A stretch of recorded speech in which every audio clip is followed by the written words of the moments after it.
Faris Hindi novel part 6। Good morning, have a nice day. Hello India. बड़ों को ढेर सारा प्रणाम, छोटों को ढेर सारा प्यार और मेरे सारे सब्सक्राइबर कैसे हैं आप सबको ढेर सारा राम राम।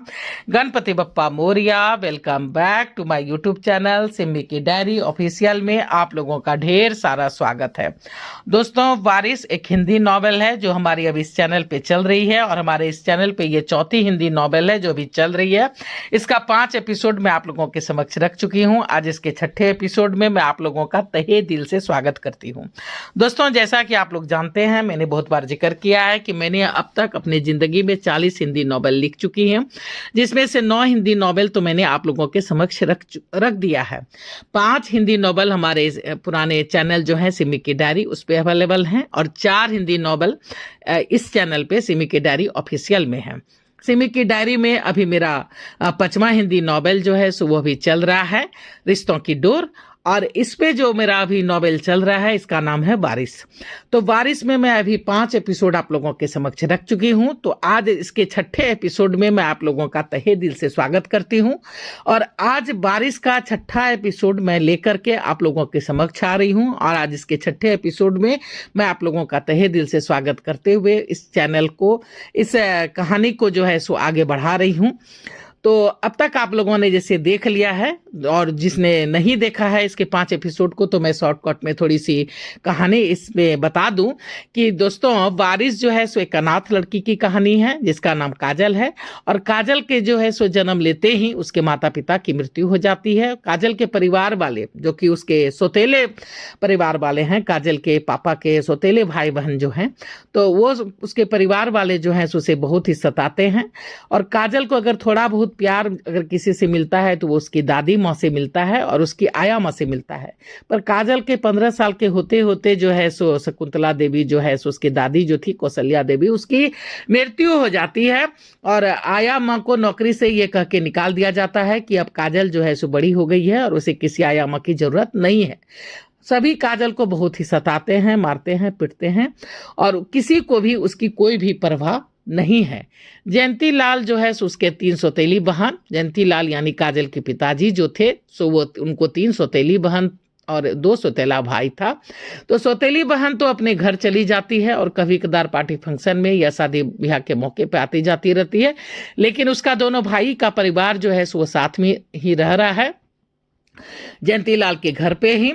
और तभी सभी काजल को सता रहे हैं। तो देवदास के 2 बेटे हैं और एक बेटी है। देवदास बड़ा है, जयंतीलाल के बाद का भाई वही है, देवदास ही है। तो देवदास को 2 बेटा और एक बेटी है। सोमदत्त के 2 बेटे हैं। सभी बच्चे जो है सो बड़े हो जाते हैं समय के साथ साथ। और 4 भाई हैं इस सौतेले भाई बहन में से। 4 भाई और 2 बहन है। तानिया एक बहन है और एक काजल। तानिया जो है सो 6 साल की बड़ी है। सभी बच्चे पढ़ लिख करके जो है सो फैक्ट्री में काम पे लग जाते हैं। वकील साहब को तो नहीं इच्छा थी उन लोगों को नौकरी देने की, लेकिन सोमदत्त और देवदत्त ने काफी कोशिश पैरवी करके कि घर में जब फैक्ट्री है, घर में जब काम है, तो बच्चे बाहर क्यों काम ढूंढे।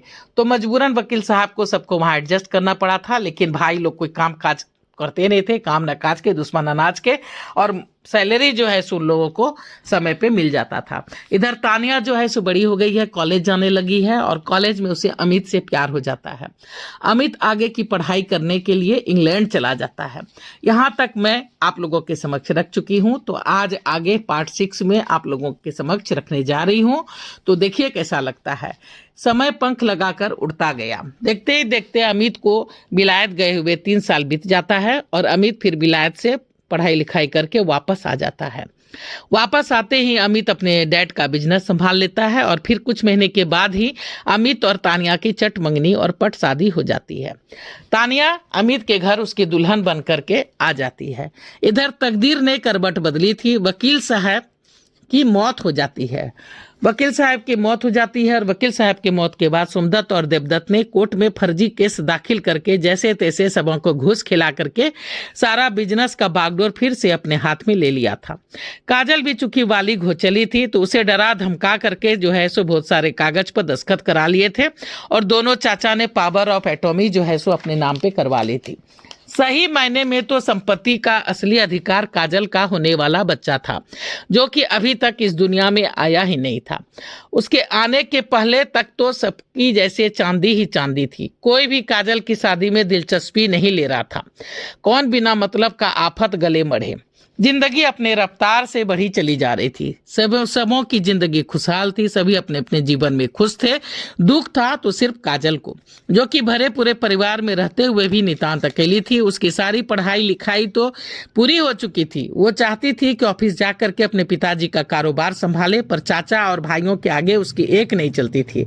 बेचारी घर तक ही सीमित होकर रह गई थी। कोई भी उसे ऑफिस जाने के लिए और काम संभालने के लिए नहीं कहता था।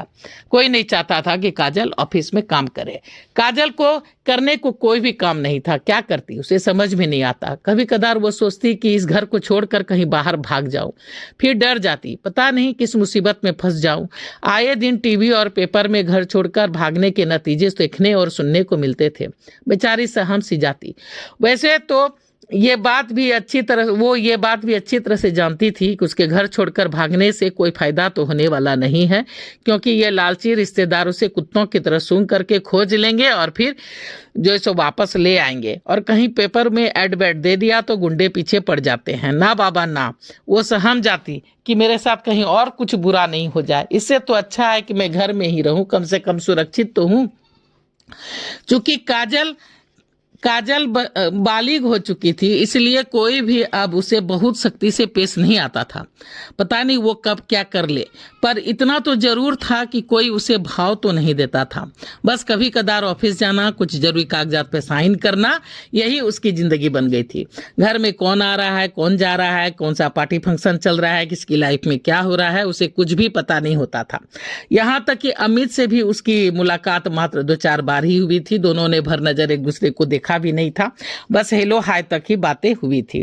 काजल ने अपने आप को बिजी रखने के लिए समाज सेवा करना चाहा था, तो पर उसके घर वालों ने उसे इसकी भी इजाजत नहीं दी। उन्हें डर था कि कहीं ये पैसा बर्बाद न कर दे। ऊपर से बाहर निकलने पर यह खतरा था कि कहीं उसकी जिंदगी में कोई आ नहीं जाए।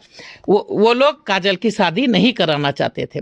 काजल लाख विरोध करके रो धो के रह गई थी। कभी कभी सोचती कि इस जिंदगी से तो अच्छा है कि मुझे मौत मिल जाए, पर वो मर भी नहीं सकती थी। जहर लाती तो लाती कहां से, और फिर उसे जहर खाने की हिम्मत भी तो नहीं थी उसके पास। आखिरकार उसने पेंटिंग करना शुरू कर दिया था। कभी कदार खुद कुछ पंक्तियां लिख डालती। इस तरह से उसने अपने आप को बिल्कुल अलग रूप में ही ढाल लिया था। उसे जरूरत के सारे सामान, रंग, पेंट मिल जाते थे। भाइयों और चाचाओं को पता था कि ज्यादा सख्ती करने पर गड़बड़ हो सकती है, इसलिए कुछ नरमी भी जरूरी थी। फिर काजल का मन कहीं और रमा रहे तो उन लोगों के लिए अच्छा था कि वो बिजनेस की बातें ना ही सोचे तो अच्छा है। काजल जब कभी भी शॉपिंग करने जाती तो वो भी अकेले नहीं जाती, कोई ना कोई उसके साथ जाता, या कोई चाची या कोई भाभी उसके साथ होती। वो अगर कभी अकेली होती तो वो अपने घर में और अपने कमरे में। उसे खाने पीने की तो पूरी आज़ादी थी। वो जो चाहे खा सकती थी, वो जितना चाहे खर्च खुद पर कर सकती थी, पर दूसरों के कामों में टांग अड़ाना उसे नहीं था। इसके लिए सख्त मनाही थी कि तुम अपने आप से मतलब रखो, किसी दूसरे के काम में टांग नहीं अड़ाओ। या फिर कोई भी हिसाब किताब कोई उसे नहीं देता था और उसे कोई हिसाब किताब से लेना देना नहीं था। कभी कभी काजल का मन बागी हो जाता, सोचती कि घर मेरा है, बिजनेस मेरा है, सब कुछ मेरा है, मैं सबको घर से बाहर कर दूं और सबसे रिश्ता नाता तोड़ लूं। पर मजबूर थी, जानती थी कि वो अपने मकसद में सफल नहीं हो पाएगी। मार पिटाई और गाली गलौज के अलावा उसे कुछ भी हासिल नहीं होने वाला है। कहीं उसे और भी नहीं सताने लगे, उसे और इसके साथ कुछ और गलत नहीं हो जाए। उसे लगता है कि उसे प्रभु ने बनाया ही क्यों। कितनी अभागिन है वो, ना माँ बाप का प्यार मिला, ना ही किसी और का। एक दादी थी तो वो भी चली गई। आया माँ की तो याद अब उसे धुंधली हो चुकी थी। उसे लगता कि वो बहुत पापी है, इसलिए प्रभु ने उसे इतना दुख दे रखा है। क्या वो इसी तरह से जिंदगी जीते हुए मर जाएगी? क्या कभी कोई उसकी जिंदगी में नहीं आएगा? क्या कभी उसकी शादी ये लोग नहीं होने देंगे? दुनिया इतनी भी स्वार्थी हो सकती है कि पैसों के लिए किसी अपनों को इतना दुख दर्द दिया जाए? सोच के उसकी आत्मा करहा उठती। अपने सारे गम को वो शब्दों में पिरो करके लिख डालती। आंखों से आंसू मोती बन छलक जाते। अकेलापन तो जैसे काजल के ने अपना जीवन साथी ही बना लिया था। अपने आप को ही उसने टटोलना, निखारना, देखना शुरू कर दिया था और यही अब उसका काम हो गया था। उसका तो अब जैसे चुप्पी ही अब जैसे उसकी जिंदगी बन गई थी। उसने बिल्कुल चुप्पी साध ली थी। कभी कदार तो लगता है जैसे चुप रहते रहते कहीं वो गूंगी ना हो जाए, कहीं उसकी आवाज भी उसे छोड़ करके ना उसे चली जाए। इसलिए कभी कभी वो पागलों की तरह खुद से ही बातें करती, अपने लिखे हुए कहानी, कविता, गजल, भजन और उपन्यास को बोल बोल के पढ़ती। उसे यह भी डर लगता कि कहीं उसे इस तरह से करते हुए अगर उसके घर वाले देख लेंगे तो उसे पागल समझ लेंगे और फिर उससे मुक्ति पाने के लिए कहीं उसे पागल खाना में नहीं भेज दे, पागल खाना में सड़ने के लिए ना भेज दे। बेचारी करती भी तो क्या करती। दिन रात प्रभु से बस एक ही प्रार्थना करती कि या तो मेरी जिंदगी का सवेरा करो या फिर मुझे अपने पास बुला लो। अब इस जिंदगी से मुक्ति दे दो, अब ऐसी जिंदगी मुझे नहीं जीनी। समय बीतता जा रहा था। अमित और तानिया को शादी हुए बहुत साल बीत गए थे, पर अभी तक उसका कोई भी औलाद नहीं हुआ था। दोनों का चेकअप हुआ था, खामियां तानिया में निकली थी। देश विदेश के डॉक्टर इलाज कर करके थक गए थे, पर कोई भी नतीजा नहीं निकल रहा था। अमित तानिया से बहुत प्यार करता था, सोचता था कि क्या होगा बच्चा नहीं हुआ तो, आमिया के बच्चे हैं ना, उससे ही काम चला लूंगा। वो भी तो घर के बच्चे ही हैं, पर नहीं। अमित के माँ बाप बहुत ही पुराने विचार के थे। उसके घर वाले इसके सख्त खिलाफ थे। अनाथ आश्रम के बच्चे की तो बात ही नहीं होनी थी। अमित के माता पिता काफी पुराने ख्यालात होने के कारण जिद पर अड़े हुए थे कि बच्चा तो अमित का ही होना चाहिए, अमित का ही बच्चा मंजूर है, किसी और का नहीं। घर में आए दिन अब मनमुटाव रहने लगा था। जो बहू कभी घर की लक्ष्मी सरस्वती लगती थी, अब फूटी आंख किसी को नहीं भाती थी। आमिया के पति और अमित सभी समझा समझा कर थक गए थे, पर अमित के माता पिता के कानों पर जू तक नहीं रेंगती थी। बस एक ही आलाप जपते रहते कि उसे अमित का बच्चा चाहिए, उसे अमित का बच्चा चाहिए। बात इतनी बिगड़ गई थी कि अब अमित की माँ उठते बैठते तानिया को ताना देने लगी थी, उल्हाना देने लगी थी। तानिया के हर काम में मिनमैक निकालने लगी थी, हमेशा उस पर झुंझलाए रहती, कभी ठीक से उससे बात नहीं करती। अमित के पिताजी ने तो इतना तक कह दिया था कि हमारे कारोबार को चलाने के लिए वारिस चाहिए। अमित के पिताजी ने तो इतना तक कह दिया था कि हमारे कारोबार को चलाने के लिए वारिस चाहिए, बस और कुछ नहीं। तुम तानिया को तलाक दे दो अमित, और दूसरी शादी के बारे में सोचो। तो दोस्तों, मैं वारिस का 6वां एपिसोड यहीं पे समाप्त करती हूँ। 7वां एपिसोड लेके मैं जल्द ही आप लोगों के समक्ष आ जाऊंगी। दोस्तों, वारिस एक दर्दनाक कहानी है, एक शिक्षाप्रद कहानी है, एक मोटिवेशनल कहानी है। जैसी करनी वैसी भरनी, भगवान के घर देर है अंधेर नहीं। इन सब बातों को ये कहानी जो है सो सार्थक करती है। इंसान जैसा कर्म करता है वैसा ही फल भोगता है। तो कहानी जैसे जैसे आगे बढ़ेगी वैसे वैसे आप लोगों को इसके बारे में जानकारी मिलते रहेगी कि इंसान को हमेशा अच्छा कर्म करना चाहिए। कभी कभी माँ बाप के बुरे कर्मों का नतीजा बच्चों को भी भोगना पड़ता है। तो इन्हीं सब बातों को मद्देनजर रखते हुए और इन्हीं सब बातों को आप लोगों के समक्ष रखने की कोशिश करते हुए मैंने ये कहानी लिखी है। तो अब देखिए कि क्या होता है, कैसा होता है काजल की ज़िंदगी में आगे और क्या होता है। तो आप साथ बनाए रखिए और देखिए कहानी जैसे जैसे आगे बढ़ेगी थोड़ी इंटरेस्टिंग होगी।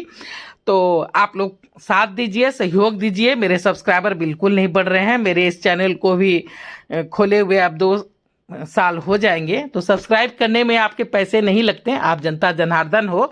अगर आप लोग थोड़ा सा सहयोग दे दोगे तो शायद मुझे एक पेंशन के रूप में शायद कुछ मदद मिल जाए। कुछ पैसे अगर यूट्यूब से मुझे मिलने लगेंगे तो शायद मेरा बुढ़ापा कुछ ढंग से कट जाए।